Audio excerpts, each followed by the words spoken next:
በዛሬው ዕለት እንግዲህ በመናካሄደው ሰባተኛው ሀገራዊ ምርጫ እንደ አንድ ዜጋ እኔም በምርጫ ካርድ በወሰድኩበት የምርጫ ጣቢያ ተገኝቼ ይበጀኛል ይጠቅመኛል የምለውን ፓርቲ መርጫለሁ። እንግዲህ ይሄ ታሪካዊ ምርጫ ነው።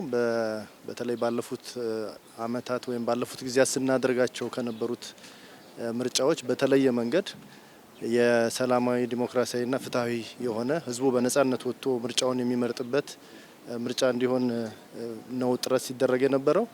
በዛሬው ዕለትም በሐዋሳ ከተማ በሁሉም አካባቢዎች ህዝቡ በነቂስ ወጥቶ ድምጹን የሚሰጥበት ሁኔታ መኖሩ ሲታይ እንደ አንድ ዜጋም እንደ አንድ የመንግስት ስራ ኃላፊም እጅግ በጣም ደስታ ተሰምቶኛል።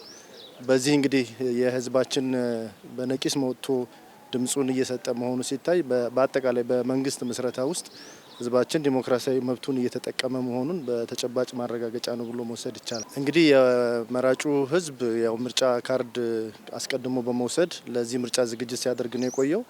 በዛሬው ዕለት እንግዲህ በአንድ ቀን ውስጥ ሁሉም ምርጫ ካርድ የወሰዱ ዜጎች ድምጽ የሚሰጡበት እንደመሆኑ ከማለዳው 12 ሰዓት ጀምሮ እስከ ምሽት 12 ሰዓት ነው ካርድ የሚሰጠው።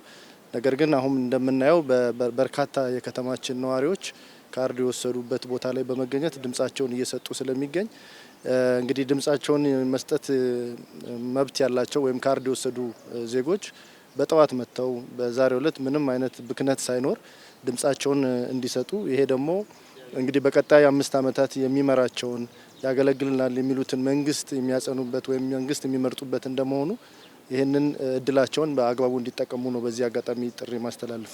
ሰላማዊ በሆነ መንገድ እየሄደ ነው ያለው። ከዋዜማ ጀምሮ በከተማ ውስጥ ያሉ የምርጫ ጣቢያዎች በቂ ዝግጅት ሲያደርጉ ህብረተሰቡም የአካባቢውን ሰላም በማስጠበቅ ምንም አይነት የጸጥታ ችግርም ሆነ ለምርጫውን ለማስኬድ የሚያስቸግር አንዳች ሁኔታ የለም። ስለዚህ በአጠቃላይ በከተማችን ሰላማዊ በሆነ መንገድ ምርጫው እየተካሄደ ነው። ህዝቡም እንዳያችሁት በየምርጫ ጣቢያዎቹ በስፋት ወጥቶ ተሰልፎ ድምጹን እየሰጠ ነው የሚገኘው።